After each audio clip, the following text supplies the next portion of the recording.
ठाण्याच्या गांधीनगर भागातील नळपाडा येथील वर्तकनगर हद्दीत असलेल्या एका पिझ्झाच्या कार्यालयात काम करणाऱ्या 24 वर्षीय तरुणाचा शॉक लागून दुर्दैवी मृत्यू झाल्याची घटना बुधवारी पहाटे 6 वाजेच्या सुमारास घडली। ही घटना सीसीटीव्हीत कैद झाल्याची माहिती सूत्रांनी दिली आहे।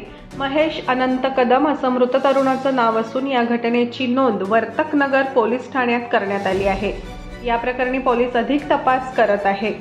साफसफाई करताना शॉक लागून मृत्यू झाला असे मिळालेल्या माहितीनुसार मृतक महेश अनंत कदम हा साई सेवा सोसायटी शिवाजीनगर राबोडी ठाणे इथे आईसह राहत होता। मृतक महेश हा कुटुंबातील एकटा कमावता होता।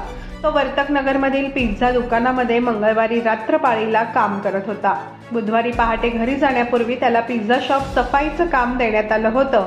मात्र पहाटे प्रेशर पाण्यानं सफाई करताना विद्युत केबलचा शॉक लागून महेशचा जागीच दुर्दैवी मृत्यू झाला।